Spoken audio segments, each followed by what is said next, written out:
আচ্ছা, আমরা গতদিন চ্যাপ্টার 3 শুরু করছিলাম, যেটাতে আমরা দেখছি যে প্রবলেম সলভিং বাই সার্চিং। অর্থাৎ আমরা বিভিন্ন সার্চিং স্ট্র্যাটেজি এটা নিয়ে কাজ শুরু করছিলাম। তো আমরা এক্স্যাক্টলি সার্চিং এর ভিতরে চলে যাই নাই, বাট কিছু ইনিশিয়াল জিনিসপত্র যেগুলো লাগবে সার্চিং করার ক্ষেত্রে, যেমন একটা প্রবলেমকে কিভাবে আমরা ডিফাইন করব, তারপরে সার্চিং বলতে আসলে কি বোঝায়, সলিউশন বলতে কি বোঝায়, এই জিনিসগুলো নিয়ে ডিসকাশন করার ট্রাই করছি। তো সার্চিং এর জন্য একটা সিম্পলেস্ট মেথড কিরকম হইতে পারে, তার চেহারা বা স্ট্রাকচার, সেটা একটা দেওয়া আছে অ্যালগরিদমটা। সেটা আপনার বই থেকেও পেয়ে যাবেন এই অ্যালগরিদমটা, এবং বইয়ের ভিতরে এটার একটা ছোট্ট ডেসক্রিপশন আছে, সেটা অবশ্যই একটু রিডিং করে দেখবেন। তো আমরা যখন একটা ওয়েল ডিফাইন্ড প্রবলেমকে কি বলে করতে চাই, মানে ফর্মালাইজেশন করতে চাই, তখন আমাদের এই 5টা কম্পোনেন্টস লাগে। সেটা আমরা এটা বলার চেষ্টা করছিলাম। তো সেটার মধ্যে ছিল initial state, action, transition model, goal test এবং পাথ কস্ট। তো এইগুলো নিয়ে বেশ কিছু ডিসকাশন হয়েছিল আর কি। তারপরে লাস্ট পর্যন্ত খুব সম্ভবত আমরা ইভ্যালুয়েশন ক্রাইটেরিয়া পর্যন্ত মনে হয় আসছিলাম, এবং প্রবলেম সলভিং এজেন্টও মনে হয় আমরা বলছি, আমার যতটুকু ধারণা। তো আমরা আজকে যেটা শুরু করব, এখানে আমরা সার্চিং এর আদার্স যে টপিকগুলো আছে, বিশেষ বিশেষ করে বিভিন্ন যে স্ট্র্যাটেজি আমরা ল্যাবে করে ফেলছি অলরেডি, বিএফএস টিএফএস থেকে শুরু করে এই টাইপের জিনিসগুলো আবার এখানে থিওরিটিক্যাল পার্সপেক্টিভ থেকে দেখার চেষ্টা করব, যতদূর যদি ওইদিকে যাওয়া সম্ভব হয় আর কি। আচ্ছা, তো আমরা যদি সার্চিং এর একটা বেসিক গোল ছিল যে সার্চিং এ আমরা কোনো কিছুকে খুঁজতে চাই, বা কোনো একটা ইনিশিয়াল স্টেট থাকে, একটা গোল স্টেট থাকে। তো সার্চিং এর উদ্দেশ্য ছিল ইনিশিয়াল স্টেট থেকে গোল স্টেটে যাওয়ার জন্য যে যে পাথ বা যে যে স্ট্র্যাটেজি আমাকে অবলম্বন করতে হবে, সেটাকে খুঁজে বের করা। এটাকে আমরা বলতাম সার্চিং। সো এখানে একটা এক্সাম্পল বলা হচ্ছে, ধরেন যে আপনি আহ, রোমেনিয়া নামে একটা কান্ট্রি আছে। সো রোমেনিয়ার কোন একটা প্রদেশে, মানে বইয়ের ভিতর যে এক্সাম্পলটা দেওয়া আছে আর কি। তো রোমানিয়ার কোন একটা প্রদেশ আরাদ, আর তার আর একটা প্রদেশ হচ্ছে বুখারেস্ট। তো আপনি আরাদ থেকে বুখারেস্টে যেতে চান, তাহলে আপনার গোল ডেফিনেটলি হবে বুখারেস্ট। তারপরে প্রবলেম ফর্মুলেশনের ক্ষেত্রে যে জিনিসগুলো আমাদের দেখতে হবে, যে আমাদের বিভিন্ন স্টেটস গুলো চিন্তা করতে হবে। স্টেটস হচ্ছে আমাদের যে সকল সিটি ভিজিট করে করে যাইতে হবে। হ্যাঁ, কারণ এখানে স্টেট বলতে এখানে অন্য কিছু না, যেহেতু এটা graph related problem. So definitely states বলতে বিভিন্ন সিটি ভিজিট করে করে যাওয়ার কথা আসবে। অ্যাকশনস হচ্ছে, যদি আমি গাড়িতে করে যাই, তাহলে ডেফিনেটলি অ্যাকশন হবে হচ্ছে এক স্টেট থেকে আরেক স্টেট, মানে একটা শহর থেকে অন্য শহরে ট্রাভেল করে যাওয়া, ড্রাইভ করে যাওয়া। আর সলিউশন হচ্ছে, তাহলে ডেফিনেটলি বোঝা যাচ্ছে যে আরাদ থেকে স্টার্ট করলাম, আরাদ থেকে যাওয়ার জন্য বুখারেস্টে যাওয়ার জন্য কোন কোন সিটি গিয়ে আমাকে ট্রাভার্স করে যেতে হবে। তো এটা আসলে এখানে একটা ম্যাপ দেওয়াই আছে। So আমরা যদি ম্যাপটা দেখি, তাহলে দেখতে পাবো যে এটা হচ্ছে ইনিশিয়াল স্টেট, আর একটা হচ্ছে goal state. So initial state থেকে গোল স্টেটে যাওয়ার জন্য যে কোনো একটা পাথ দিয়ে আমরা যেতে পারি। এখন আমাদের ইন্টারেস্টের উপর ডিপেন্ড করবে আমরা কোন পাথ দিয়ে আসলে যাব। কোনটা হচ্ছে ইন্টারেস্ট বলতে আমি বোঝাতে যাচ্ছি, আমি কি শর্টেস্ট পাথ কোনটাতে চুজ করতে যাব, নাকি শর্টেস্ট টাইম কোনটাতে লাগবে সেটা চুজ করে যাব, নাকি কস্ট কম কোথায় লাগবে সেটা চুজ করে যাব। এইটা হচ্ছে আমাদের ইন্টারেস্ট। এমনও হতে পারে যে পাথের কস্ট কম, সে পাথে টাইম বেশি লাগে, হতে পারে। কিন্তু যে পাথে কস্ট বেশি, সেই পাথে টাইম কম লাগতে পারে। যেমন খুব সহজ একটা এক্সাম্পল যদি দেওয়া যায়, যে ধরেন প্লেনে গেলে তো ডেফিনেটলি টাইম কম লাগে, জি, কিন্তু কিন্তু কস্ট স্যার বেশি। খরচ বেশি। রাইট। তো এখন এটাই হচ্ছে আপনার ইন্টারেস্ট, আপনি কি করতে চান।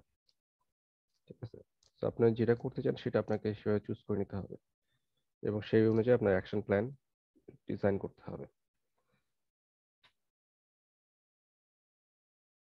আচ্ছা, সো এখানে আমাদের যে প্রবলেমসের টাইপ বা এনভায়রনমেন্টের যে টাইপ ছিল, সেটা যদি আমরা আবার একটু রিভিজিট করি, তাহলে সেটাকে আমরা একটু মিলাইতে পারবো। যে যখন আমরা ডিটারমিনিস্টিক বা ফুলি অবজারভেবল একটা যে এনভায়রনমেন্ট ছিল, সেই এনভায়রনমেন্টে যে টাইপের প্রবলেম হয় সেটা হচ্ছে সিঙ্গেল স্টেট প্রবলেম। ঠিক আছে, মানে সিঙ্গেল স্টেট প্রবলেম। এইখানে কারণ কি, agent knows exactly which state is it will be in next step. ঠিক আছে, এজেন্ট এক্স্যাক্টলি জানে যে এটা পরবর্তী কোন স্টেপে কোন স্টেটে যাবে। সো এই জন্য এটা হচ্ছে ডিটারমিনিস্টিক বা ফুলি অবজারভেবল। সো এটা হচ্ছে সিঙ্গেল স্টেট প্রবলেমের মতো। যেটা নন অবজারভেবল সেটা হচ্ছে সেন্সরলেস প্রবলেম। আর নন অবজার্ভ করা মানে কি, মানে তার কোনো সেন্সর নাই, তার মানে সে কিছু সেন্স করতে পারতেছে না, অবজার্ভ করতে পারতেছে না।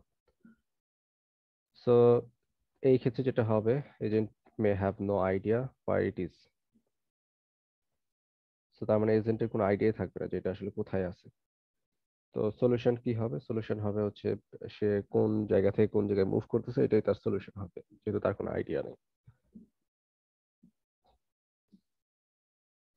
এরপরে আসতেছে যেটা নন ডিটারমিনিস্টিক আর হচ্ছে পার্শিয়ালি অবজারভেবল। এটা হচ্ছে kind of contingency problem.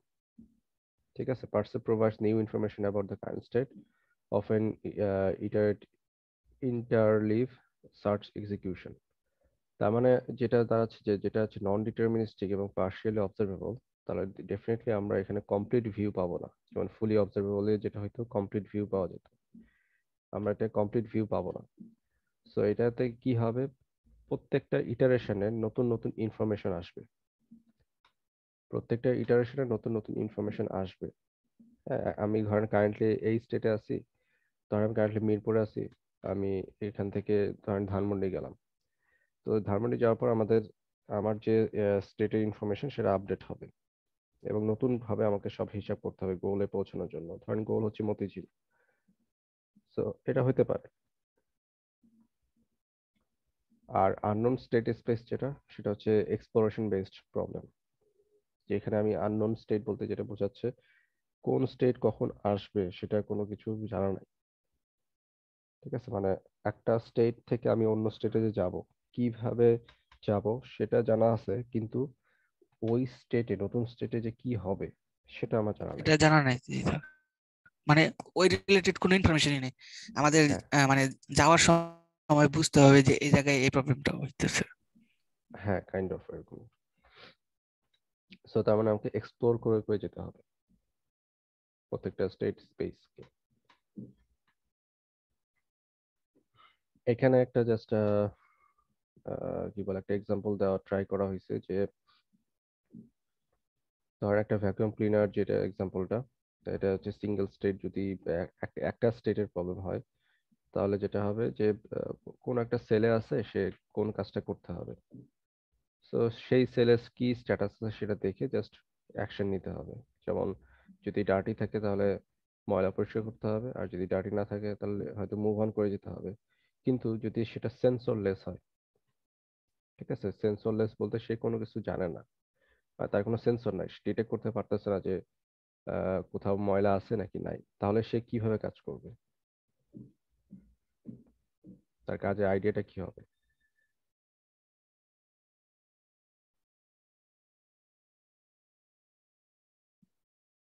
Sir যদি প্রি ডিফাইন থাকে সেক্ষেত্রে ওই অনুযায়ী কাজ করবে।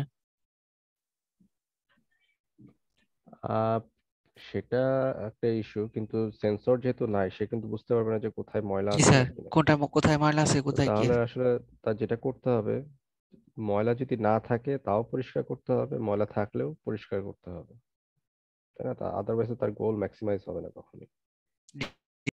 তো আসলে সেন্সরলেসে যে সমস্যাটা হয়, এখানে কোনো এক্স্যাক্টলি কোনো কাজ কি করতে হবে সেটা ডিসিশন নেওয়া যায় না, কিন্তু একটা বেসিক কাজ তাকে করতেই হবে অলওয়েজ। তো সেন্সরলেস প্রবলেমে যেটা বললাম, সেন্সরলেস প্রবলেম যেটা হচ্ছে এই যে এটা নন অবজারভেবল, যেটা মানে সে কিছু জানে না, কিছু দেখতে পাচ্ছে না। তো তাকে অবশ্যই আহ, যেটা কাজ, বেসিক কাজ যেটা করা দরকার সেটা করে যেতেই হবে। পরিষ্কার হলেও পরিষ্কার করতে হবে, ময়লা হইলেও পরিষ্কার করতে হবে। এটা হচ্ছে সেন্সরলেস প্রবলেম। আর হচ্ছে যদি আমাদের প্রবলেমটা নন ডিটারমিনিস্টিক হয়, মানে আমরা ডিটারমাইন করতে পারতেছি না, তাহলে নন ডিটারমিনিস্টিক প্রবলেমের ক্ষেত্রে এমনটা হতে পারে যে আমি কারেন্ট যে স্টেটে আছি সেই স্টেটে শুধুমাত্র অবজারভেবল। সো সেই স্টেটটাকেই আমি পরিষ্কার করে নেক্সট স্টেটে যাব। তারপর নেক্সট স্টেটের যে অপশনগুলো আছে বা যে ডিসিশনগুলো আছে সেটা আমাকে পরবর্তীতে নিতে হবে। যেটা অবজারভেবল এবং নন অবজারভেবলের মধ্যে পার্থক্য কিন্তু এটা যে অবজারভেবলে পুরা স্টেট স্পেসটা সম্পর্কে আইডিয়া থাকবে, যতগুলো স্টেট স্পেস আছে সবগুলো সম্পর্কে আইডিয়া থাকবে। কিন্তু নন অবজারভেবল বা নন ডিটারমিনিস্টিক এর ক্ষেত্রে কোনো কোনো আইডিয়াই থাকবে না। কোনো আইডিয়া থাকবে না সেটা না। নন অবজারভেবল এখানে আইডিয়া থাকবে না, কিন্তু নন ডিটারমিনিস্টিকে হুম হুম। তার যে কারেন্ট যে স্টেট আছে সেটা ঠিক আছে, সেটা আইডিয়া আছে, কিন্তু আদার স্টেট বিষয়ে কোনো আইডিয়া নেই। সো এই বিষয়টা জাস্ট একটু পার্থক্য করতে বুঝতে হবে। তো এইটা আসলে খুবই সিলি একটা এক্সাম্পল, এটা আপনারা দেখলেই বই থেকে একটু পড়ে দেখবেন আর কি। এটা খুব একটা ইম্পর্টেন্ট না, তারপরে জাস্ট বোঝার জন্য এখানে দেওয়া হয়েছে। আমাদের যে বেসিক টপিকে যে আছে সেটাতে আমরা দ্রুত চলে যাব। তো সিঙ্গেল স্টেট প্রবলেম ফর্মুলেশন মানে আমার একটা সিঙ্গেল স্টেট প্রবলেম ফর্মুলেশন করতে গেলে কি কি জিনিস আমাকে কনসিডার করতে হবে সেটা আমরা একটু দেখার চেষ্টা করি। সো ডেফিনেটলি আমাদের ওই যে 5টা আইটেমের মধ্যে 4টা আইটেম এখানে লাগবে। কি কি লাগবে? প্রথম কথা হচ্ছে ইনিশিয়াল স্টেট লাগবে, আমাদের অ্যাকশনস অর সাকসেসর ফাংশন লাগবে, গোল টেস্ট লাগবে, পাথ কস্ট ডিফাইন করতে হবে। এটা হচ্ছে সিঙ্গেল স্টেট প্রবলেমের জন্য প্রয়োজন। সো যে ধরেন একটু আগে যে প্রবলেমটা ছিল যে আরাত থেকে বুখারেস্টে যাব, তো সেটা যদি হয়ে থাকে তাহলে ইনিশিয়াল স্টেট ডেফিনেটলি আমি আরাদে আছি, অ্যাট আরাদ। অ্যাকশন বা সাকসেসর ফাংশন হবে কি, যে আমি কোন কোন স্টেট ভিজিট করে ওই জায়গাতে পৌঁছাবো, সো সেটার একটা সেট হবে হচ্ছে action set. So successor function আরাদ হইলে যেটা হবে যে আরাদ থেকে কোন কোন স্টেট ভিজিট করে আমি কি বলে বুখারেস্টে যাচ্ছি। গোল টেস্ট, এখন গোল টেস্ট আমাদের ডেফিনেটলি লাগবে, এবং গোল টেস্ট দুই প্রকার হতে পারে। এটা হয়তো আগেও একবার ডিসকাশন করছিলাম, আবারও বলি, গোল টেস্ট দুই রকম হতে পারে, একটা হচ্ছে এক্সপ্লিসিট আর একটা হচ্ছে ইমপ্লিসিট। এক্সপ্লিসিট কাকে বলে, ইমপ্লিসিট কাকে বলে মনে আছে?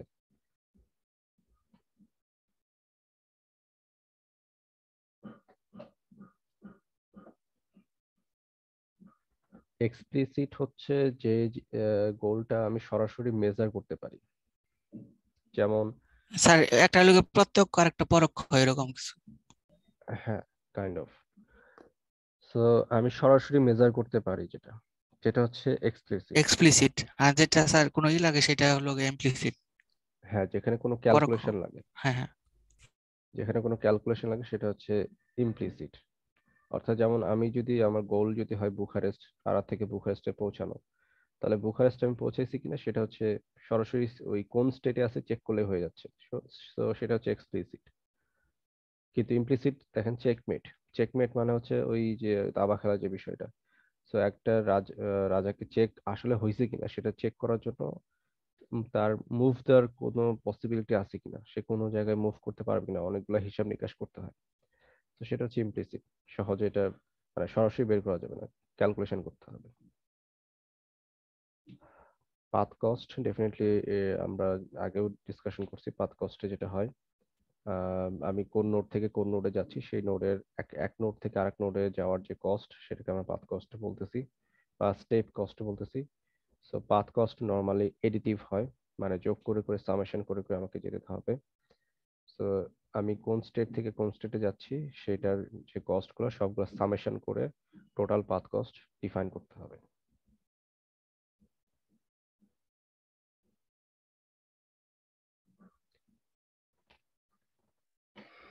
তো আমাদের যে সার্চিংটা সেটার যে স্টেট স্পেস সেটা অ্যাবস্ট্রাক্ট হতে পারে, এবং সেটা অ্যাবস্ট্রাকশন থাকাই যথেষ্ট ভালো।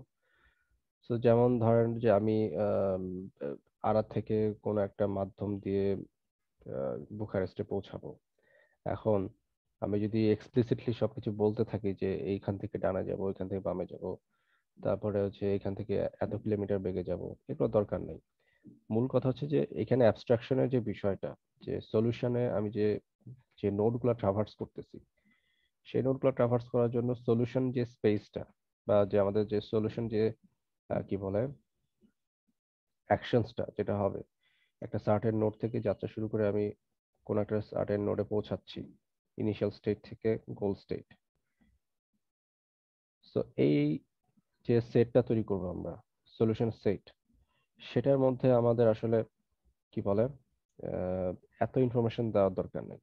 আমাকে শুধুমাত্র অ্যাবস্ট্রাক্ট ইনফরমেশন থাকতে হবে যে আমি কারেন্টলি এই স্টেটে আছি, আমি কারেন্টলি আরাদে আছি, নেক্সট স্টেপে আমি হচ্ছে এখান থেকে জিরান্ডে যাব, কিছু একটাতে যাব। মানে স্যার ডাইরেক্টলি একবারে মানে মেইন গোলের কথা না বললে দরকার দরকার পড়ে না। মানে মেইন গোলেরটা বলতে দরকার, মানে বলার দরকার নেই এরকম কিছু। মানে একটু একটু করে পারবো, এর সামনে যেটা আছে ওইটা একটু করতে পারলে হ্যাঁ, এরকম। হ্যাঁ, ধরেন যে আমি ইনিশিয়ালি সরাসরি যে গোলে পৌঁছে গেছি এটা হয়তো বলা যাবে না। আমার হচ্ছে মানে সার্চিং এ যেটা হয় যে আমি ইনিশিয়াল স্টেট থেকে ডেফিনেটলি সরাসরি গোল স্টেটে পৌঁছতে পারবো না। আমার এখান থেকে সাব গোল গোল তৈরি করতে হবে। আর থেকে জিরান্ডে যাব, জিরান থেকে আর একটা কোনো স্টেটে যাব, সেই স্টেট থেকে অন্য একটা স্টেটে যাব, তারপর হয়তো বা গোল স্টেটে পৌঁছাবো। সো অ্যাবস্ট্রাকশনে যেটা করা হবে যে আসলে আমি কিছু মানে কি বলে এটাকে, ছোট ছোট গোল ফিক্সড করব, কাইন্ড অফ এরকম। ঠিক আছে?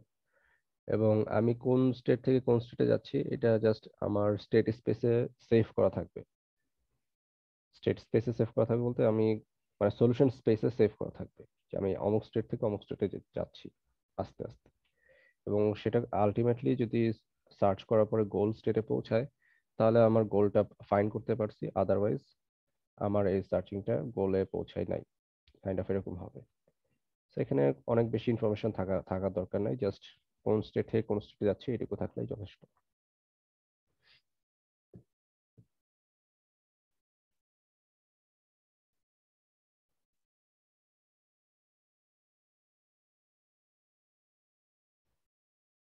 আচ্ছা, এইখানে এই গ্রাফটা মানে জাস্ট একটু বোঝার জন্য দেওয়া হয়েছে। আমরা যদি ভ্যাকুয়াম ওয়ার্ল্ডের স্টেট স্পেসটা কিভাবে জেনারেট হচ্ছে সেটা যদি চিন্তা করি, তাহলে আমরা দেখতে পাবো যে ইনিশিয়ালি দেখেন যে আমি যদি এই স্টেট থেকে স্টার্ট করি, এই স্টেটে কি কি ডিসিশন নেওয়া সম্ভব, সেই ডিসিশন গুলার বেসিসে সে একটা স্টেট থেকে অন্য স্টেটে জাম্প করবে। কিভাবে হচ্ছে দেখার চেষ্টা করি। যদি এই যে মেশিনটা মানে ভ্যাকুয়াম ক্লিনারটা যদি লেফটে থাকারই চিন্তা করে, তাহলে এই যে লেফটে যদি থাকে তাহলে এই অ্যারোটা দিয়ে সে লেফটেই আছে, তার মানে যে স্টেটে ছিল সেই স্টেটেই সে আসছে। কিন্তু সে যদি রাইটে যাওয়ার ট্রাই করে বা রাইট যাবে সেটা যদি ডিসিশন নেয়, রাইট অ্যারোটা দেখেন, এই রাইটে গেলে তাহলে তার নতুন একটা স্টেট তৈরি হচ্ছে। ঠিক আছে? আবার যদি সে হচ্ছে কি করে, সাক যে অপশনটা আছে মানে পরিষ্কার করার যে অপশনটা আছে, এই লেফটে যদি সে সাক অপশনটা বা অ্যাকশনটা নেয়, তাহলে এই স্টেট থেকে ধরেন এটা হচ্ছে 1 নাম্বার স্টেট, 1 নাম্বার স্টেট থেকে এটা হচ্ছে 2 নাম্বার দিলাম, এটা 3 নাম্বার। সো যদি লেফটে থাকে তাহলে 1 নাম্বার স্টেটে থাকবে, যদি রাইটে যাওয়ার ট্রাই করে তাহলে 2 নাম্বার স্টেটে আসবে, আর যদি পরিষ্কার করে বা সাক করে সেটা হলে 3 নাম্বার স্টেটে পৌঁছাবে। ঠিক আছে? 3 নাম্বার স্টেটে পৌঁছার মানে হচ্ছে যে এখানে লেফট, এখানে কোনো ময়লা নাই, পরিষ্কার করে ফেলছে। তাহলে এটা একটা নতুন একটা স্টেট তৈরি করতেছে ডেফিনেটলি। ঠিক একইভাবে আবার এই স্টেট থেকে সে চাইলে লেফটে থাকতে পারে, ময়লা পরিষ্কার করে আবার রাইটে যেতে পারে। যদি লেফট সাইডে ময়লা পরিষ্কার করে তাহলে আসলে সে এখানেই থাকবে, কারণ এখানে তো ময়লা নাই আসলে, এটা নতুন কোনো স্টেট তৈরি করবে না। কিন্তু সে যদি রাইটে যাওয়ার ট্রাই করে, তখন আর একটা নতুন স্টেট তৈরি হবে এখানে, এবং সেই নতুন স্টেটে আবার একইভাবে নতুন ফাংশনালিটি তৈরি হবে। আবার এই নতুন স্টেট থেকে ধরেন 4 নাম্বার স্টেট থেকে যদি সে আবার বলে যে না আমি লেফটে যাব, তাহলে প্রিভিয়াস স্টেটে ব্যাক করবে। তো এখানে জাস্ট একটা বোঝার জন্য এখানে স্টেট স্পেসের একটা ডায়াগ্রাম দেওয়া হয়েছে যে স্টেট আসলে কিভাবে চিন্তা করতে হবে আমাদেরকে। তো অ্যাকশনের উপর বেস করে স্টেট গুলা ডেফিনেটলি চেঞ্জ হবে। জিনিসটাকে ধরতে পারছি?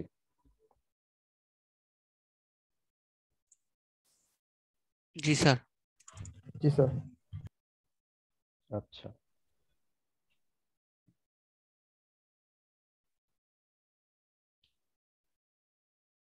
তো এই কথাগুলো অলরেডি বলে ফেলছি। পাথ কস্টের বিষয়ে যেটা বলা দরকার সেটা হচ্ছে যে পাথ কস্ট হচ্ছে এখানে আমি পাথ কস্ট ইউনিক ডিফাইন করে দিতে পারি যে এক স্টেট থেকে আরেক স্টেটে যাওয়ার কস্ট ইউনিক, সেটা একটা ওয়ে। আবার সেখানে আমি ওয়েট দিয়ে দিতে পারি যে এই এই স্টেট থেকে অমুক স্টেটে যাওয়ার জন্য এত ওয়েট থাকবে, যেমন ওই যে বিভিন্ন ওয়েটেড গ্রাফ আমরা দেখছি। তো ওয়েটেড গ্রাফে যেটা হয় এক নোড থেকে আরেক নোডে যাওয়ার জন্য একটা ওয়েট দেওয়া থাকে যে কত কস্টে যাইতে পারবা, এজ কস্ট। সো এখানে যেহেতু কোনো ওয়েট দেওয়া নাই, তো আমরা এখানে ধরে নিতে পারি পাথ কস্ট হচ্ছে 1 পার অ্যাকশন। প্রত্যেক অ্যাকশন নিলে একটা করে কস্ট যোগ হবে। তো আমাদের গোল টেস্ট যেটা হবে যে আমাদের যতগুলা লোকেশন এখানে আছে এটা যদি দুইটার জন্য হয় তাহলে ধরেন যে অ্যাকশন হচ্ছে 3টা। ঠিক আছে, এটা এখানে ডিফাইন করছি কিনা আমি জানি না, এখানে আমরা ডিফাইন করা নাই। তো যাই হোক, এখানে স্টেট হচ্ছে 2টা, স্টেট বলতেছি প্লেস হচ্ছে 2টা, অ্যাকশন হচ্ছে 3টা। ঠিক আছে, মানে বক্স হচ্ছে 2টা, অ্যাকশন হচ্ছে 3টা। তাহলে এখানে স্টেট কয়টা তৈরি হয়েছে দেখেন তো গুনে।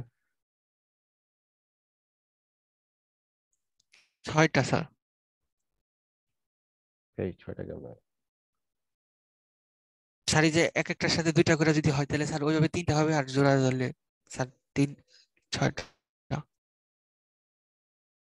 এখানে 8টা আছে টোটাল, 1 2 3 4 5 স্যার 6 এই 7। একটা থেকেই বাকিগুলো তৈরি হয়েছে না, এই কারণে স্যার এটা বাদ দিয়ে ধরছি আমি। আমি নিচের 3টা ধরছি। না না, ওভাবে না, টোটাল হচ্ছে আমাদের 8টা স্টেট আছে এখানে। ঠিক আছে, মানে যদি আমরা যদি হিসাব করে দেখি এখানে 8টা স্টেট আছে, এবং এখানে হচ্ছে আমাদের টাইলস আছে হচ্ছে ধরেন 2টা, মানে রুম আছে 2টা, আর হচ্ছে রোবটের অ্যাকশন হচ্ছে 3টা। সো এই 2টা রুম এবং তার 3টা অ্যাকশন, এই 2টা মিলে kind of 2 to the power 3, অর্থাৎ 8 টাইপের একটা স্টেট স্পেস তৈরি হচ্ছে। ঠিক আছে, তো এইটা আমাদের একটু হিসাবের বিষয় আছে, বইয়ে খুব এটা মনে হয় বলা আছে যে কয়টা লোকেশন এবং তার অ্যাকশনস কতগুলা, সে অনুযায়ী আমাদের স্টেট স্পেস কাউন্ট হইতে পারে বা আমরা অ্যাপ্রক্সিমেট করতে পারি। কোনো কোনো স্টেট স্পেস ইনভ্যালিডও হইতে পারে। ঠিক আছে, কোনো কোনো স্টেট স্পেস ইনভ্যালিডও হইতে পারে, কিন্তু ওভারঅল একটা আইডিয়া থাকবে যে অমুক এতগুলা স্টেট হবে।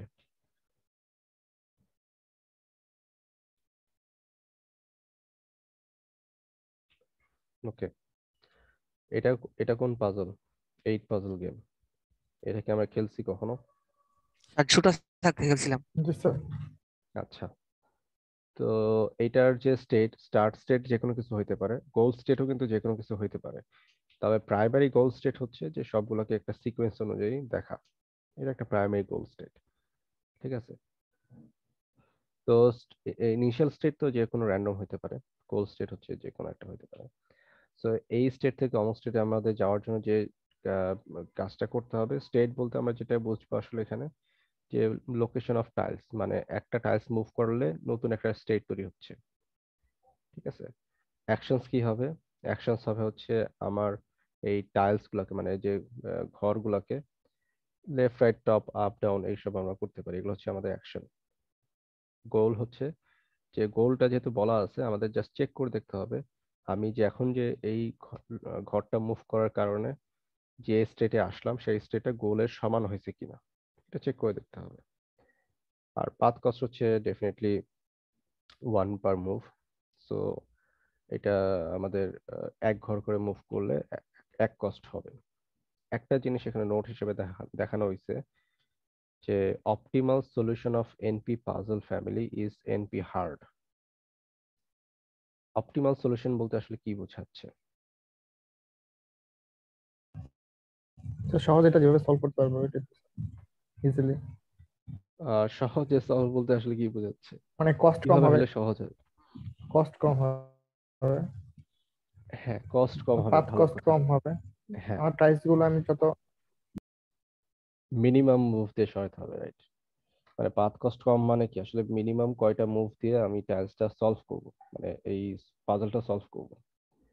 তো এইটা আসলে এনপি হার্ড, আপনি এক্স্যাক্টলি ডিটারমাইন করতে পারবেন না যে মিনিমাম আসলে কতটা মুভ দেওয়া দরকার কোন একটা সার্টেন স্টেট স্পেস থেকে। এনপি হার্ড এনপি কমপ্লিট সম্পর্কে আইডিয়া আছে তো? আবার কাকে এনপি হার্ড বলা হয়, কাকে এনপি কমপ্লিট বলা হয়? না স্যার। না স্যার। এগুলো কিন্তু খুবই ইম্পর্টেন্ট একটা জিনিস, বা এটা কনসেপ্টটা খুবই ইম্পর্টেন্ট। এগুলো অলওয়েজ কোনো না কোনো দেখবেন যে যখন আপনারা বিভিন্ন চাকরি ইন্টারভিউ দিবেন সিএসসি রিলেটেড, তখন আপনাদের কিন্তু এই জিনিসগুলো জিজ্ঞেস করতে পারে, অ্যালগোরিদম কোর্সের বিষয়গুলো।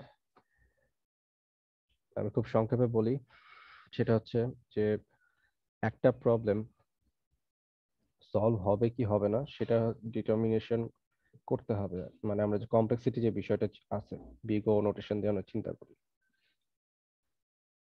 তো যে প্রবলেমগুলো খুব সহজে সলভ করা যায়, হ্যাঁ, যে প্রবলেমগুলো সে খুব সহজে সলভ করা যায় এবং খুব কম টাইম লাগে, তাদেরকে আমরা বলি হচ্ছে polynomial time, P category problem.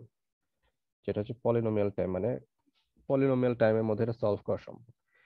তো তার মানে যেগুলোকে আমরা বিগ ও নোটেশন দিয়ে দেখাই আর কি, যে big O of N, big O of N square, N cube, অথবা N log N, N square log N. এগুলো হচ্ছে পলিনোমিয়াল টাইপ, যেগুলো টাইম খুব সহজে মেজার করা যায়। ওই প্রবলেমটার স্ট্রাকচার দেখে খুব সহজে টাইমটা কত হইতে পারে সেটা মেজার করা যাচ্ছে। এগুলো হচ্ছে পলিনোমিয়াল টাইপ। নন পলিনোমিয়াল যেগুলো, সেটা হচ্ছে কি যে প্রবলেমটা সলভ হইতে পারে কিন্তু কতটুকু সময় লাগবে সেটা ডিফাইন্ড না। ঠিক আছে, মানে অধিকাংশ দেখবেন যে যেগুলো রিকার্সিভ বেসড প্রবলেম সেগুলো হচ্ছে নন পলিনোমিয়াল টাইম কমপ্লেক্সিটির। যেমন একটা খুব ভালো উদাহরণ হবে কনস্ট্রেন্ট স্যাটিসফ্যাকশন প্রবলেম, এটা নন পলিনোমিয়াল ক্যাটাগরি প্রবলেম। ঠিক আছে, মানে একটা প্রবলেম সলভ হবে কি হবে না সেটা আমি পলিনোমিয়াল টাইমে ডিসাইড করতে পারবো না। মানে ফিক্সড টাইম লেন্থ নাই, সেটা 1 সেকেন্ডও লাগতে পারে, একদিনও লাগতে পারে, আবার হয়তো 1 মাসও লাগতে পারে প্রবলেমটা সলভ হইতে। তো নন পলিনোমিয়ালের ক্ষেত্রে দুইটা ক্যাটাগরি আছে, একটা হচ্ছে নন পলিনোমিয়াল কমপ্লিট মানে এনপিসি, আর একটা আছে হচ্ছে এনপি হার্ড। তো যেটা এখানে দেওয়া হয়েছে আর কি, NP hard. So non polynomial complete যেটা, সেটা হচ্ছে যে আমার একটা সার্টেন টাইমের মধ্যে এটা সলভ হবে। ঠিক আছে, এটা মানে এটা সলিউশন আছে, কিন্তু সলিউশনটা কবে হবে সেটা আমি জানি না। এটা হচ্ছে নন পলিনোমিয়াল বাট কমপ্লিট। ধরতে পারছি বিষয়টা? কমপ্লিট মানে এটা সলিউশন আছে, কিন্তু কখন সলিউশনটা আমাকে রিটার্ন করবে সেটা আমি জানি না, প্রবলেম সলভ জি হবে। আর হচ্ছে নন পলিনোমিয়াল যেটা হার্ড, সেটা হচ্ছে স্যার, বুঝতে পারছি। এটার সলিউশন আছে নাকি নাই সেটা আমরা জানি না। সলিউশন থাকতে পারে, আবার নাও থাকতে পারে। ঠিক আছে, নন পলিনোমিয়াল হার্ড যেটা, সেটা হচ্ছে কি সলিউশন থাকতে পারে নাও থাকতে পারে, কিন্তু কমপ্লিটের মতো আমরা বলতে পারবো না যেটা সলিউশন আছেই। এই হার্ডের ক্ষেত্রে এটা বলা সম্ভব না যে সলিউশন আছে নাকি নাই। সলিউশন থাকতে পারে, কিন্তু যদি আমরা কোনো একটা স্যাম্পল সলিউশন যদি আমরা নিয়ে আসতে পারি, এনপি হার্ডের ক্ষেত্রে যদি আমরা একটা স্যাম্পল সলিউশন নিয়ে আসতে পারি, তাহলে সেটাকে পলিনোমিয়াল টাইমে ভেরিফাই করা সম্ভব হবে। ঠিক আছে, মানে আমি একটা স্যাম্পল সলিউশন নিয়ে আসলাম এনপি হার্ড প্রবলেমের, সেটাকে দিয়ে আমি ভেরিফাই করতে পারবো ওই প্রবলেমটা যেটা, এটা আসলে এটা সলিউশন কিনা। প্রবলেম ভেরিফিকেশন বলতে আমরা কি বুঝি বলেন দেখি? Solution verification. সলিউশন ভেরিফিকেশন নাকি প্রবলেম ভেরিফিকেশন? প্রবলেম যে স্টেট গুলো আছে সবগুলো স্টেট মানে কোয়ালিফাই করে। আহ হ্যাঁ, অত সহজ অত কঠিন করে বলার দরকার নাই। একটু সংক্ষেপে যদি আমরা সহজভাবে চিন্তা করি, আমরা যে বীজগণিত করছি, বীজগণিতে আসলে সলিউশন ধরা হয় কিভাবে, এক্স ওয়াই হিসেবে, তাই না? তো জি এক্স ওয়াই স্যার। এর ভ্যালু আমরা ধরলাম যে 5 6, কথার কথা। এটা হচ্ছে সলিউশন, এটা একটা স্যাম্পল সলিউশন। তো আমাদের যে ইকুয়েশন আছে, যে সমীকরণ আছে, এক্স স্কোয়ার অমুক অমুক অমুক অমুক অমুক, ওয়াই ইকুয়ালস টু হচ্ছে তমুক। তো এই ইকুয়েশনে যদি আমরা এক্স ওয়াই এর যদি ভ্যালু বসাই, ইকুয়াল যদি এটা হয়ে থাকে, তাহলে এটা কি সলিউশন ভেরিফাইড, তার মানে এই সলিউশনটা ঠিক আছে। ঠিক আছে, তো এটাই আসলে এখানে বলার চেষ্টা করতেছি যে আমরা এনপি হার্ডে যদি একটা স্যাম্পল সলিউশন নিয়ে আসতে পারি তাহলে সেটাকে পলিনোমিয়াল টাইমে ভেরিফাই করা সম্ভব হবে। এটা হচ্ছে NP hard category problem. So এখানে যেটা বলা হচ্ছে যে এনপি পাজল প্রবলেমটা এনপি হার্ড কেন, কারণ হচ্ছে আমরা এক্স্যাক্টলি ডিটারমাইন করতে পারবো না যে আসলে কোন মুভগুলো দিয়ে আমাদের সবচেয়ে সহজ সলিউশনটা হবে বা সবচেয়ে কম কস্টে বা সবচেয়ে কম মুভে সলিউশনটা হবে। কিন্তু জি জি স্যার। আমাদের একটা যদি স্যাম্পল সলিউশন মুভমেন্ট দেওয়া থাকে তাহলে আমরা সেটাকে পলিনোমিয়াল টাইমে যাচাই বাছাই করে বলতে পারবো যে আসলে মুভটা কম লাগছে নাকি বেশি লাগছে। ঠিক আছে, এটা হচ্ছে এনপি হার্ড, এনপি কমপ্লিট এবং পলিনোমিয়াল টাইমের একটা জিস্ট কথাবার্তা। আশা করি বোঝা গেছে সবার।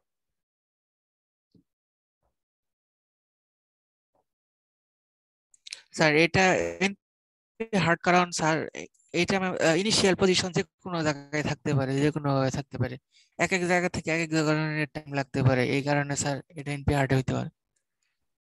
হ্যাঁ, এটা এটা এটা ছোটটা দেখতে কিন্তু মানে মনে হচ্ছে যে এটা খুব একটু সহজে রিসলভ সহজই, করা কিন্তু যায়। স্যার এর থেকে আরো বড়গুলা যেগুলো আছে ওগুলো আরো বেশি কমপ্লেক্স, অনেক হ্যাঁ, কমপ্লেক্স। যদি আমার ঘর যদি 8 বাই 8 হয় তাহলেও কিন্তু অনেক স্টেট স্পেস তৈরি হবে। ঠিক আছে, মানে মুভ গুলো দেখেন, আমার এখানে মুভ আছে হচ্ছে 8 বাই 8 বলতে এখানে আমাদের 64টা ঘর আছে। ঠিক আছে, জি স্যার, একটা দাবার কোটের মতো। হ্যাঁ, না, হ্যাঁ হ্যাঁ। আর হচ্ছে কি বলে এই আমার মুভ হচ্ছে 4টা, তাহলে 64 টু দ্য পাওয়ার 4, তাহলে এতগুলো স্টেট স্পেস তৈরি হওয়া সম্ভব। তো শুধুমাত্র 8-এর জন্য এটা বললাম।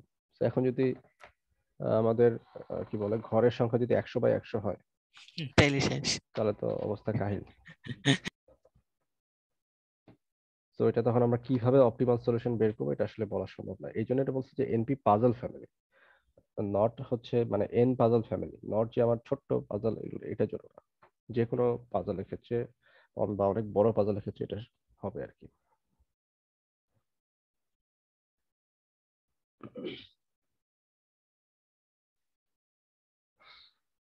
আচ্ছা, এখানে রোবোটিক অ্যাসেম্বলি এইটার কি বলে প্রবলেমটা যদি আমরা দেখি, এটাও যে পার্ট পিকিং প্রবলেম যেটা ছিল, পার্ট পিকিং রোবট, তো তার স্টেটস গুলা বা তার অ্যাকশন কি, তার গোল কি হতে পারে, পাথ কস্ট কিরকম হতে পারে, সেটা এখানে মেজারমেন্টের বিভিন্ন ওয়ে আছে। যেমন স্টেট হতে পারে যে সে রিয়েল ভ্যালুড কোঅর্ডিনেটস হচ্ছে তার স্টেট, মানে রোবটটা কোন অ্যাঙ্গেলে আছে, কোথায় অবজেক্ট আছে সেটা মুভ করতে হবে। সো প্রত্যেকটা মুভমেন্ট হচ্ছে তার স্টেট। এই রোবটটা যদি মানে নড়াচড়া করে, রোটেশন করে, প্রত্যেকটা মুভমেন্ট হচ্ছে তার স্টেট। অ্যাকশন হবে হচ্ছে continuous motion of robot Joints, এটা হচ্ছে তার অ্যাকশন। ঘুরতে হবে, ডানে যেতে হবে, বামে যেতে হবে, বিভিন্ন দিকে রোটেট করতে হবে, উল্টায় রাখতে হবে, সোজা করে রাখতে হবে, সেগুলো হচ্ছে কন্টিনিউয়াস মুভমেন্ট। গোল টেস্ট হবে ডেফিনেটলি যে আমাদের অ্যাসেম্বলিটা কমপ্লিট হয়েছে কিনা, বা পার্ট যে পিক করতেছে সেটা এক জায়গা থেকে নিয়ে অন্য জায়গায় রাখতে পারতেছে কিনা, এটা হবে তার গোল। এবং এই রোবটের ক্ষেত্রে পাথ কষ্ট হচ্ছে কতটুকু টাইম লাগতেছে এই কাজটা করতে, একটা অবজেক্ট তুলে অন্য জায়গায় রাখতে কতটুকু টাইম লাগতেছে, তো সেটা আমরা বলতে পারি এটার কষ্ট হচ্ছে অমুক।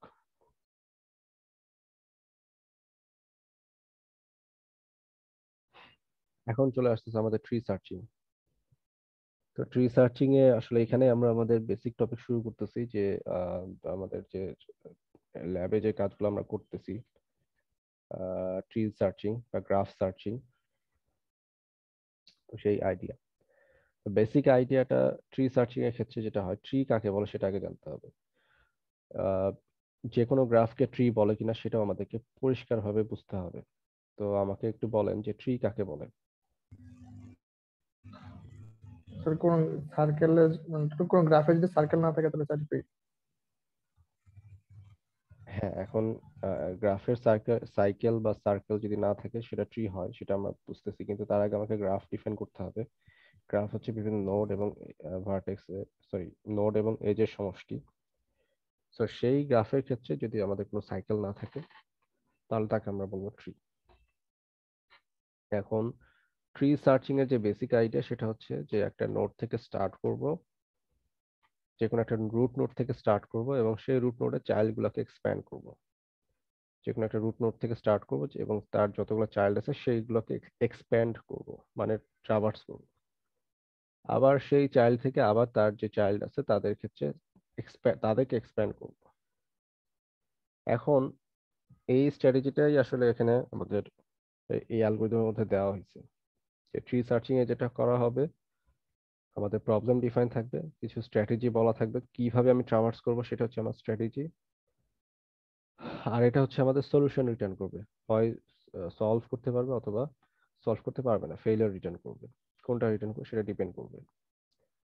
আর এখানে আমাদের ওই যে যেটা বললাম যে একটা লুপ চলবে, লুপের ভিতরে যে বেসিক কাজটা হবে যে ওই আমি এখন কারেন্টলি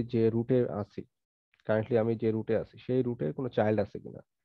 যদি চাইল্ড না থাকে তাহলে এক্সপ্যান্ড করা সম্ভব হবে না, তাহলে আমি ফেলিয়ার রিটার্ন করব যদি গোল খুঁজে না পাই। আর যদি চাইল্ড থেকে থাকে তাহলে নেক্সট কাজ হচ্ছে আমার পরবর্তী যে নোড আছে তাকে এক্সপ্যান্ড করা। ঠিক আছে, তাকে এক্সপ্যান্ড করা অ্যাকর্ডিং টু দ্য স্ট্র্যাটেজি। আমি কোন স্ট্র্যাটেজি ফলো করতে চাচ্ছি সেই স্ট্র্যাটেজি অনুযায়ী এক্সপ্যান্ড করতে হবে। এক্সপ্যান্ড করার পরে আবার আমাকে চেক করতে হবে যে ওই নোডটা গোল কন্টেইন করতেছি কিনা। যে নোডে আমরা এক্সপ্যান্ড করলাম, মানে চাইল্ড এক্সপ্লোরে করলাম, সেই চাইল্ড গুলো কোনো গোল নোড হোল্ড করতেছে কিনা। যদি হোল্ড করে থাকে তাহলে সলিউশন রিটার্ন করব। আর যদি সলিউশন গোল রিটার্ন না করে থাকে তাহলে আমাকে হয়তো বা ফার্দার এক্সপ্যান্ড করতে হবে ট্রিটাকে। ঠিক আছে, এবং এই জিনিসটা লুপের মতো করে বারবার ঘুরতে থাকবে। এটা হচ্ছে বেসিক আইডিয়া ট্রি সার্চিং এর। এইখান থেকেই যে আমরা যে বিএফএস ডিএফএস করতেছি, কাইন্ড অফ আইডিয়া পাচ্ছি যে আসলে বিএফএস ডিএফএস কোত্থেকে আসছে। বিএফএস ডিএফএস আসছে এই ট্রি ট্রাভার্সিং এর যে বেসিক কনসেপ্ট সেটা থেকে। এবং বিএফএস ডিএফএস আসার কারণটা হচ্ছে যে স্ট্র্যাটেজি প্রোফাইল, আমি কোন নোট কিভাবে এক্সপ্যান্ড করব সেটার স্ট্র্যাটেজির কারণে কিন্তু দুইটা আলাদা আলাদা অ্যালগরিদম আসছে। একটা আসছে বিএফএস আর একটা আসছে ডিএফএস। তো স্ট্র্যাটেজির কারণে এই অ্যালগরিদমটাকে স্ট্র্যাটেজির কারণে আলাদা আলাদাভাবে মডিফাই করে নিতে হবে।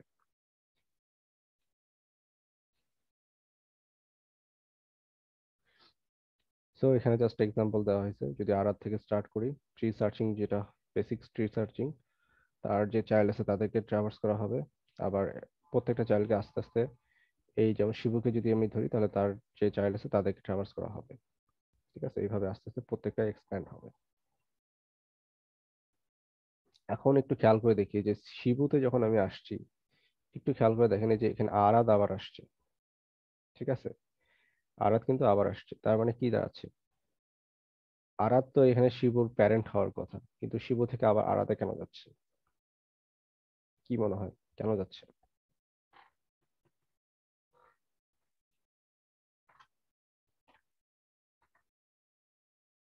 স্যার এটা তো মনে হয় আলাদা নোট।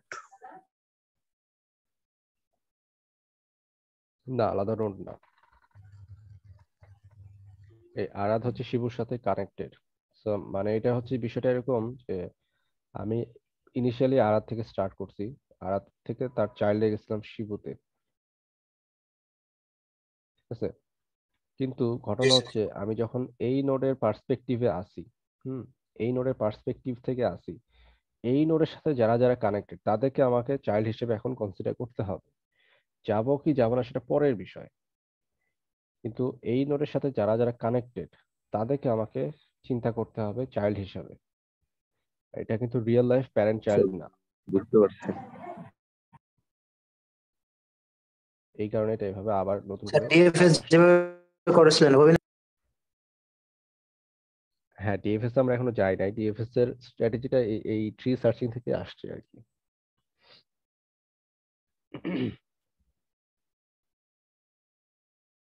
So, এইখানে যে জেনারেলাইজড যে ট্রি সার্চিং সেটার বিষয় আছে। আমি আমার ল্যাবে বারবারই আমি বলছি যে একটা অ্যালগরিদম যখন আমরা ডিফাইন করি তার কিছু বেসিক কাজ থাকে। যেমন প্রথম অংশ থাকে হচ্ছে ইনিশিয়ালাইজেশন। ঠিক আছে, ইনিশিয়ালাইজেশন, এরপরে হচ্ছে বেসিক ইমপ্লিমেন্টেশন। এই দুইটা পার্টে অংশ মানে অ্যালগরিদমটা ডিভাইডেড থাকে।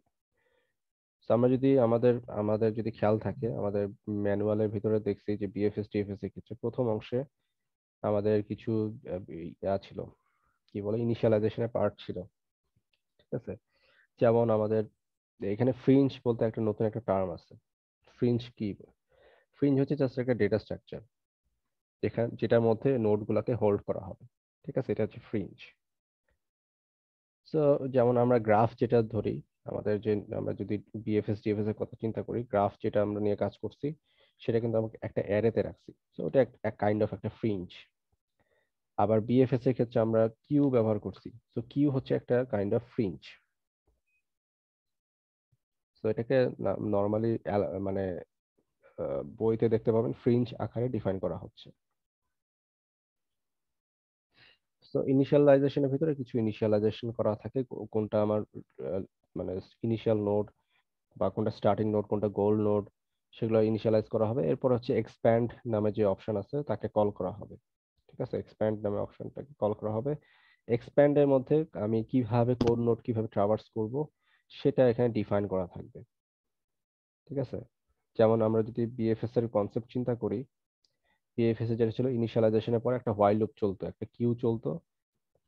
কিউ এর ভিতরে একটা একটা করে নোড ইনসার্ট করতাম এবং তারপরে ওই নোডের চাইল্ডকে এক্সপ্যান্ড করতাম হোয়াইল লুপের ভিতরে। মনে আছে?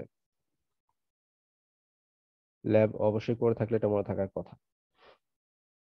সো আমরা এভাবে এক্সপ্যান্ড করতাম। সো এখানে দেখেন এই যে এই ফর লুপের এই কাজগুলা, এটা দেখলে মনে হবে যে আমরা বিএফএস টিএফএস এ যা কাজ করছি এখানে ওই কাজগুলো এখানে করা হয়েছে। জি স্যার। ঠিক আছে, তো আসলে আমরা বিএফএস ডিএফএস থেকে অভ্যস্ত, কিন্তু ওই অ্যালগরিদম আসলে শুরুতে আসে নাই। আর প্রথমে ছিল যে tree searching, general tree searching. এরপরে আমার অ্যাকশন স্ট্র্যাটেজির উপর ডিপেন্ড করে বিএফএস ডিএফএস এগুলো হচ্ছে মডিফিকেশন হয়েছে।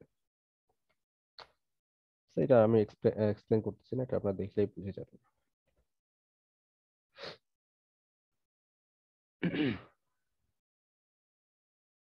আচ্ছা, সো এখানে আমাদের এখানে নোড এবং স্টেটের মধ্যে যে পার্থক্যটা সেটা এখানে ক্লিয়ার করা দরকার। আমরা যদি গ্রাফের কথা চিন্তা করি তাহলে গ্রাফের ক্ষেত্রে সেগুলোকে আমরা বলতেছি নোড। ঠিক আছে, এক নোড থেকে আরেক নোড। কিন্তু যখন আমরা স্টেট হিসাবে চিন্তা করব, সেই state kind of state space tree আমরা চিন্তা করতে পারি। মানে স্টেট কিন্তু আসলে কোনো নোড না, কিন্তু একটা নোড এর মতো করে আমরা চিন্তা করতে পারি। ঠিক আছে, মানে মনে করেন এরকম বিষয়টা, আমি এই স্টেটে আছি, তো এটাকে আমি একটা নোড হিসেবে চিন্তা করতে পারি। এই নোড থেকে আমি নতুন একটা স্টেটে যাব, সেখানে এইটা স্ট্রাকচারটা ডিফারেন্ট হবে। ঠিক আছে, সো এইটাকে আমরা হচ্ছে এক স্টেট থেকে অন্য স্টেটে যাচ্ছি, এটা কাইন্ড অফ আমরা গ্রাফের মতো করে রিপ্রেজেন্ট করতে পারি। যদি এরকম স্টেটকে যদি আমরা গ্রাফের মতো করে রিপ্রেজেন্ট করি তাহলে এটাকে বলা হবে স্টেট স্পেস ট্রি। ঠিক আছে, স্টেট স্পেস ট্রি। আর এমনি গ্রাফ যেটা মানে রিয়েল লাইফ যে গ্রাফটা, সেখানে জাস্ট জায়গাকে নোড হিসেবে চিন্তা করা হয়। যেমন মিরপুর, ধানমন্ডি, কলাবাগান, তারপর হচ্ছে শাহবাগ, সায়েন্স ল্যাব, এগুলো হচ্ছে এক একটা নোড বা জায়গা। এটা হচ্ছে গ্রাফ, রিয়েল লাইফ গ্রাফের ক্ষেত্রে। কিন্তু যদি এরকম ক্যাটাগরির প্রবলেম হয় যেখানে স্টেট বলতে এরকম কমপ্লেক্স স্ট্রাকচারকে বোঝায়, তো এটারও কিন্তু একটা ট্রি গঠন করা সম্ভব বা গ্রাফ তৈরি করা সম্ভব। তো সেটাকে আমরা বলবো হচ্ছে স্টেট স্পেস ট্রি। এটা কাইন্ড অফ অ্যানালগাস, মানে সিমিলারিটি আছে দেখতে, কিন্তু জিনিসটা আলাদা। এটাই জাস্ট এখানে বলা হয়েছে।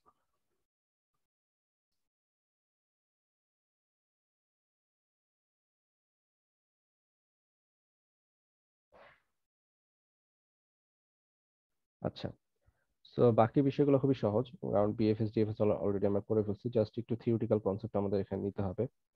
স্যার একটা কোশ্চেন ছিল। হ্যাঁ, বলেন। স্যার ল্যাবে যে আমাদের ল্যাব 1 যেটা কাজটা দিয়েছেন, ওটা কি হচ্ছে ওই যে ফার্স্ট টাইম সাথে নোটগুলোর সাথে সাথে তার ফার্স্ট টাইম গুলো দেখাবো, তাই?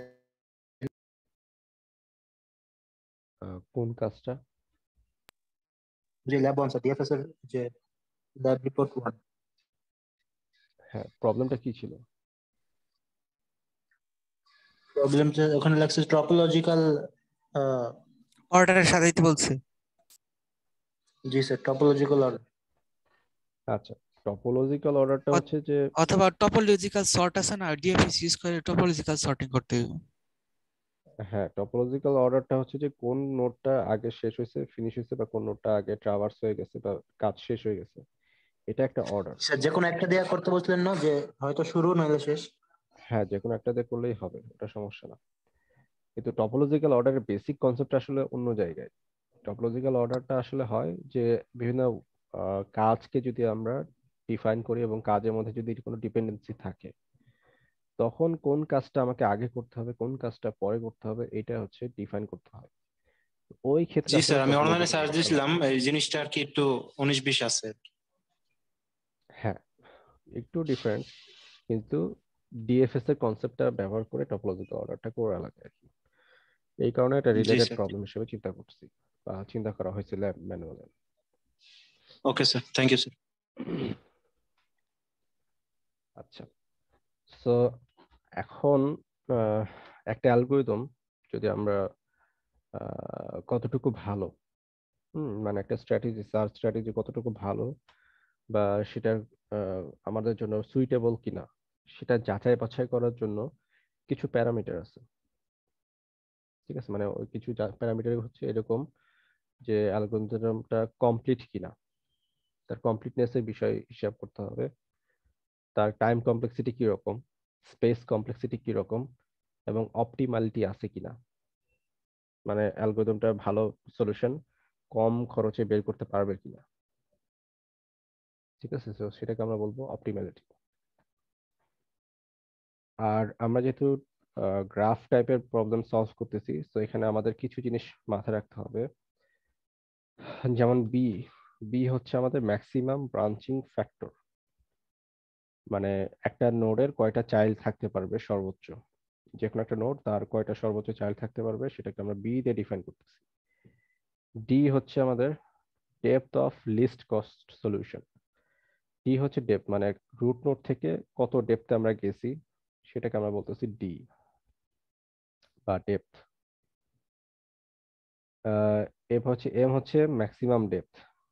ঠিক আছে, maximum depth of the state space may be infinity, মানে আমার যে ট্রিটা, সেটার যে স্ট্রাকচারটা বা স্টেট স্পেস ট্রিটা, সেটা ডেপথ, ম্যাক্সিমাম ডেপথ অনেক হইতে পারে। ঠিক আছে, মানে এই ডি আর এই এম এর মধ্যে একটা ডিফারেন্স আছে। ডি হচ্ছে এই স্মল ডি যেটা, সেটা হচ্ছে depth of the least cost solution, সলিউশনের ডেপথ হচ্ছে ডি।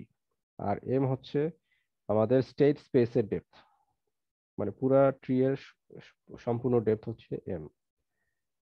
আর ডি হচ্ছে সলিউশনের ডেপথ। ঠিক আছে, এটা আমাদের মাথায় রাখতে হবে। আর স্মল বি হচ্ছে ব্রাঞ্চিং ফ্যাক্টর, মানে একটা ট্রি এর যে নোড আছে তার সর্বোচ্চ কয়টা চাইল্ড থাকতে পারে। সর্বোচ্চ বলতে শূন্যটা চাইল্ডও থাকতে পারে, কিন্তু কখনোই বি এর বেশি হবে না চাইল্ড সংখ্যা, 1 2 3 থাকতে পারে এবং সর্বোচ্চ বি পর্যন্ত, এটা বোঝানো হচ্ছে। তো এটা বোঝানোর কারণটা কি, এই যে আমরা অ্যালগোরিদম যদি যেটা দেখি তাহলে বুঝতে পারবো। তো সার্চ ক্যাটাগরির মধ্যে আনইনফর্মড সার্চ, এটা একটা ক্যাটাগরি। আনইনফর্মড সার্চ, এটাকে কি বলা হচ্ছে আগে দেখি। আনইনফর্মড সার্চে uninformed search strategy use only the information available in the problem definition, মানে আনইনফর্মড সার্চের ক্ষেত্রে শুধুমাত্র যে ইনফরমেশনটুকু প্রবলেম ডেফিনেশনের মধ্যে বলা থাকে, আদার্স কোনো ইনফরমেশন থাকে না, তাকে আমরা বলবো শুধুমাত্র আনইনফর্মড সার্চ। যেমন এখানে আমাদের আছে হচ্ছে BFS, uniform cost search, depth first search, depth limited search, iterative depending search. এই কয়টা হচ্ছে আমাদের আনইনফর্মড সার্চের ক্যাটাগরির মধ্যে পড়বে। সো আমরা ব্রেথ ফার্স্ট সার্চ অলরেডি জানি। সো আমরা বলেন ব্রেথ ফার্স্ট সার্চ কিভাবে কাজ করে। স্যার এটা স্যার এটা এস টু এস সার্চ করে, সরি প্রত্যেকটা sir vertices. Level by level search করছে। লেভেল বাই লেভেল সার্চ করবে। তো এখানে কোন ডেটা স্ট্রাকচার ইউজ করা হবে? স্যার কিউ কিউ ইউজ করে। রাইট। সো এখানে আমাদের লেভেল বাই লেভেল সার্চ করার জন্য কিউ ইউজ করা হয়, কিউ ডেটা স্ট্রাকচারটা, যেটাতে first in first out G function, sir. হ্যাঁ ফার্স্ট ইন ফার্স্ট আউট ফাংশনটা আছে। তো ডেফিনেটলি এটার সাকসেসর কিভাবে বের হবে, সাকসেসর বলতে চাইল্ড কিভাবে ট্রাভার্স হবে, সেটা আমরা অলরেডি ল্যাবে বুঝে গেছি হয়তোবা, তারপরে জাস্ট এখানে স্লাইডের সুবিধাতে নিয়ে আসা হয়েছে। সো যেমন এখানে এ নোড থেকে যদি স্টার্ট হয়, তাহলে এ এর যতগুলো চাইল্ড আছে তাদের সবাইকে একসাথে ভিজিট করা হবে এবং কিউতে ইনসার্ট করা হবে। এরপরে কিউ এর প্রথমে যে আছে হয়তো বি থাকবে, বি থেকে তার যে চাইল্ড আছে সবাইকে একসাথে ভিজিট করা হবে, কিউতে ইনসার্ট করা হবে। এবং এরপরে সি যারা আছে, সি যে চাইল্ড আছে তাদেরকে একসাথে ভিজিট করা হবে এবং পরবর্তীতে এভাবে ইটারেশনটা চলতে থাকবে। তাহলে আমার একটা কোশ্চেন আছে, সেই কোশ্চেনটা হচ্ছে যে কিউ ডেটা স্ট্রাকচারটা কিভাবে লেভেল বাই লেভেল সার্চিং হচ্ছে সেটা এনশিওর করে কিভাবে? এটা কি কখনো চিন্তা করে দেখছেন কিনা? আমরা বলতেছি লেভেল বাই লেভেল সার্চ করবে, কিন্তু কিভাবে সেটা লেভেল বাই লেভেল সার্চিং হচ্ছে সেটা এনশিওর করে কিভাবে queue data structure? Sir parent identify করে। না, প্যারেন্ট আইডেন্টিফিকেশনের বিষয় না এটা।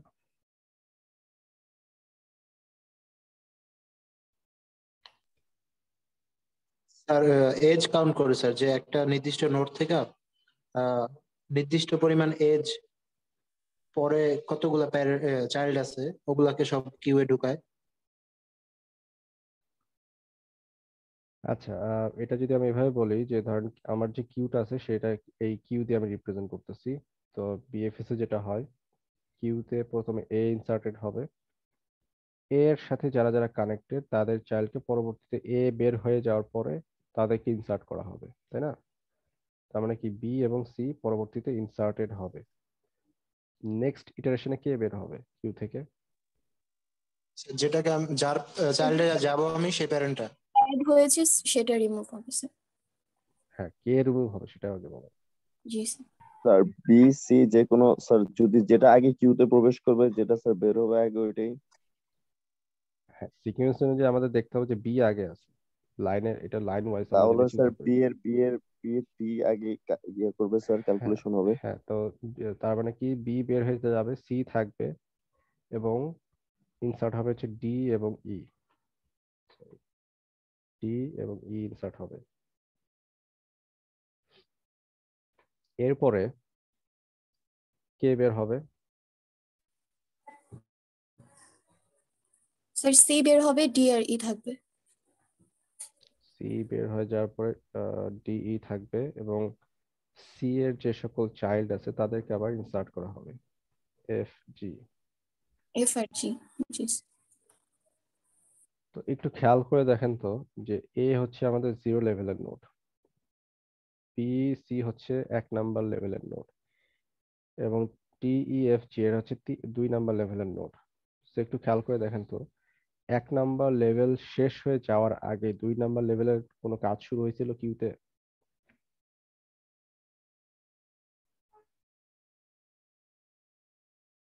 মানে এই যে এ হচ্ছে 0 লেভেলের নোড, 0 লেভেলের নোডের কাজ শেষ হওয়ার পরে কিন্তু 1 নাম্বার লেভেলের নোড গুলা কিউতে ইনসার্ট হয়েছিল, তাই তো? জি স্যার। জি স্যার। তো এখন আমার এইখানে দেখেন 1 নাম্বার লেভেলের নোডও আছে আবার 2 নাম্বার লেভেলের নোডও আছে, জি স্যার। কিন্তু কাজ শুরু হয়েছে কোন নোডের আগে?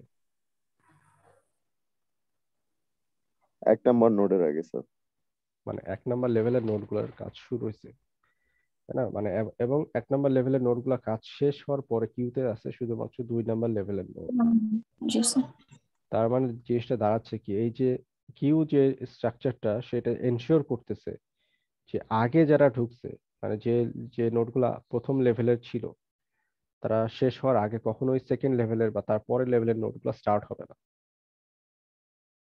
বুঝতে পারছি? এই জন্য কিন্তু কিউ ডেটা স্ট্রাকচারটা ইউজ করা হয়। কিউ এটা এনশিওর করবে যে যারা আগে আসছিল তাদের কাজকে আমাকে আগে শেষ করে দিতে হবে। সো দুই কিন্তু এখানে ছিল, দুই নাম্বার লেভেলের নোড কিন্তু ডিই ছিল এই স্টেটে, কিউ এর এই স্টেটে। মানে প্রিভিয়াস লেভেলের কাজ কমপ্লিট হওয়ার পরে নেক্সট লেভেলের কাজে যাবে। হ্যাঁ, সো এই কারণে আমরা যে বারবার বলি যে লেভেল ওয়াইজ সার্চ করে, এবং এই কারণে আমাদের কিউটাকে ব্যবহার করতে হয়। হয়তো আমরা হয়তো অনেক সময় কিউ ব্যবহার করতে সেটা জানি, কিন্তু কেন ব্যবহার করছি বা কোন জায়গাতে অ্যাকচুয়ালি এটা কিউটা কাজে লাগছে সেটা আমরা হয়তো ওভাবে অনুধাবন করি নাই অনেকেই। তো এইটা হচ্ছে গিয়ে কিউ ব্যবহার করার উদ্দেশ্য, first in first out operation. মেয়েরা করে কি শেষ পর্যন্ত তুলিও কিন্তু তোমার ছাড়া বাঁচবো না, এমন এমন এখন এমন না, কি কিন্তু ভাই, কদিন কার পরে সাথে যখন কি আলাপ করেন আপনি? তুমি যখন pressure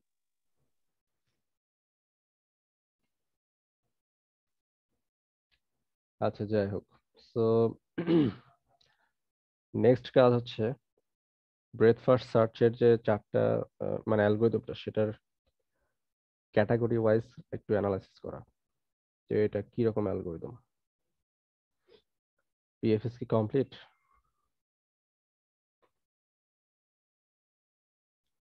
বিএফএস কমপ্লিট কিনা সেটা ডেফিনেটলি ইয়েস। কমপ্লিট মানে ছিল কি, একটা অ্যালগরিদম কমপ্লিট হবে স্যার কখন? যেটা সলিউশন আছে।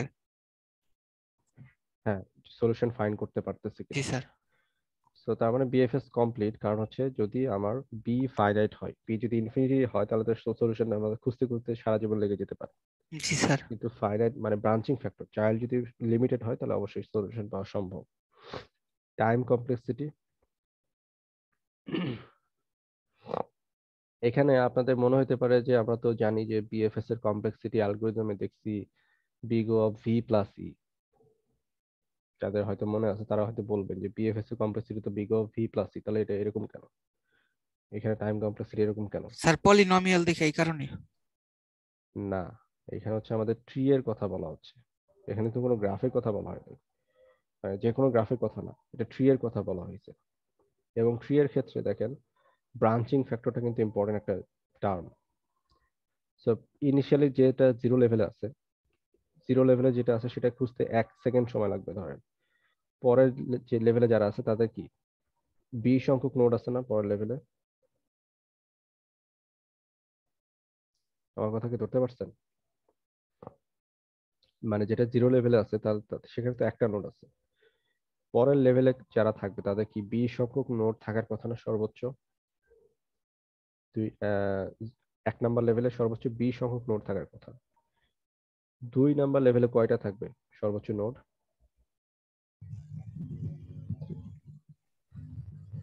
B square. স্কয়ার। হ্যাঁ, 3 নাম্বার লেভেলে থাকবে তখন হচ্ছে ধরেন বি কিউব, এইভাবে যাবে আর কি।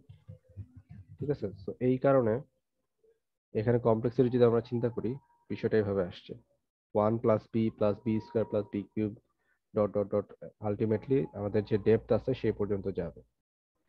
সো এটাকে যদি আমরা সামেশন করি টাইম কমপ্লেক্সিটিকে, যেহেতু নোড সবাইকে ট্রাভার্স করতে হবে, তার মানে কি যতগুলো নোড ততগুলো ট্রাভার্সাল তৈরি হবে। সো এগুলোকে যদি সাম আপ করি তাহলে এটার কমপ্লেক্সিটি এরকম হবে দেখতে। স্পেস কমপ্লেক্সিটি এরকমই লাগবে, কারণ প্রত্যেকটা নোডকে আমাদের মেমোরিতে রাখতে হবে, যেহেতু আমরা কিউ ব্যবহার করতেছি প্রত্যেকটা নোডকে আমাদের মেমোরিতে রাখতে হইতে পারে। এটা অপটিমাল কিনা? ডেফিনেটলি এটা অপটিমাল, কারণ প্রত্যেকটা নোড ট্রাভার্স করার জন্য আমরা একবার করে কস্ট মেজার করতেছি। ঠিক আছে, এক কস্ট করে আমরা সামনে আগাচ্ছি, এই জন্য এটা হচ্ছে অপটিমাল হওয়ার কথা। সো কিন্তু বিএফএস এর যে প্রবলেমটা হবে সেটা হচ্ছে অনেক বেশি পরিমাণে মেমোরি লাগে আর কি সার্চিং করার জন্য। সো এটা হচ্ছে একটা ড্রব্যাক। সো বাকি বিষয়গুলো আমরা নেক্সট ক্লাসে ডিসকাশন করবো। নেক্সট ক্লাসে আসলে এই চ্যাপ্টারের বেশি কিছু নাই, ডিএফএস এবং আইডিডিএফএস নিয়ে বেশ কিছু কথাবার্তা আছে, এটা আমরা নেক্সট ক্লাসে দেখবো। জি স্যার।